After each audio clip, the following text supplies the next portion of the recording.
I said I was a pharmaceutical salesman. People are worried that I sell drugs now. Yeah. So they think CEO is chief drug officer. So we're just going to have to clean all that up somehow, okay? All right. So, I really did fire you, but I've decided in the meantime to hire you back. Oh, okay. All right. That's the great thing about being CEO. Promotion. Welcome back. Okay,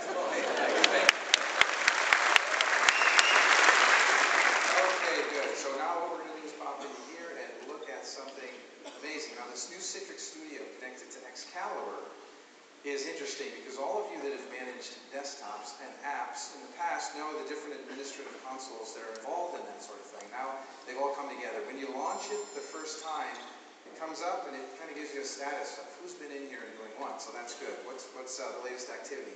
And on the far left-hand corner up above, you can see there are these choices up here: machine catalogs, delivery groups, applications. That's what we're going to look at.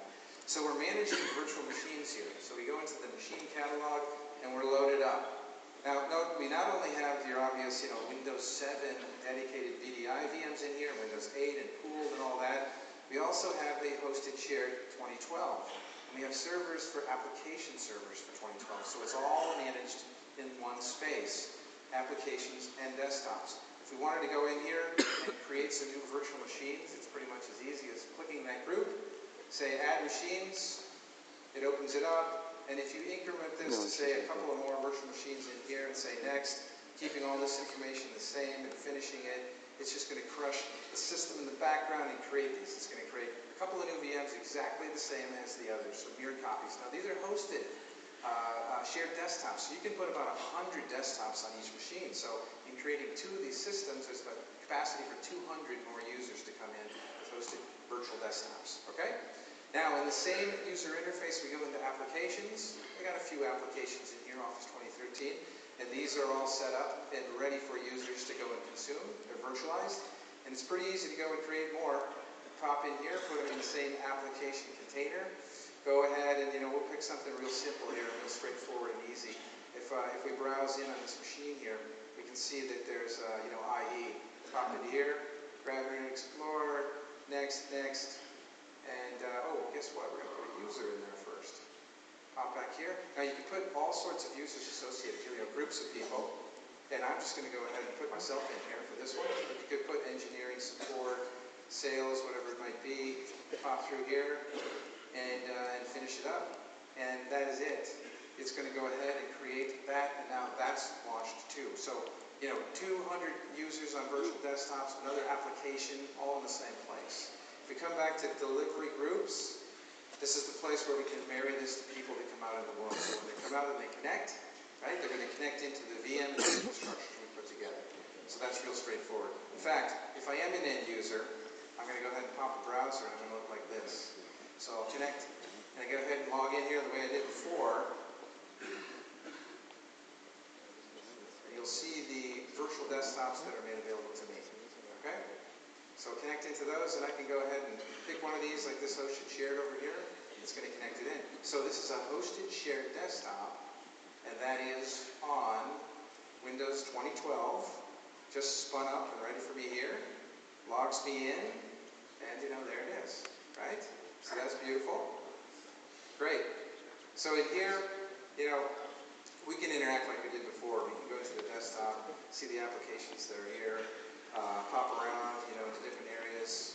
I'm going to go full screen on this for a second. Reconnect into here. You can use the Windows key on here to flip back and forth, so this is all working great, right?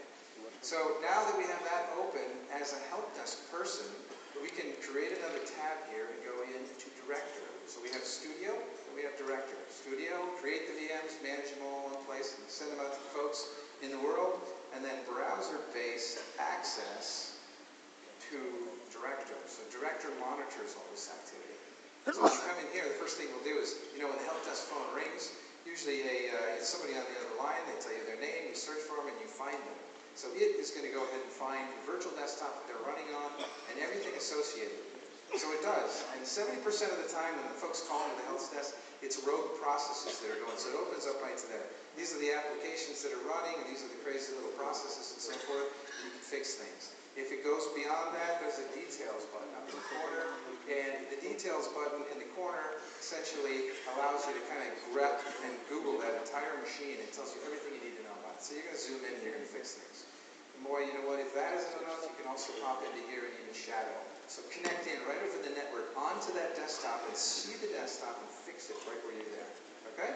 So Studio, pulling app and desktop virtualization, control, development, all back together again, and then director monitoring it all. That's the administrative space.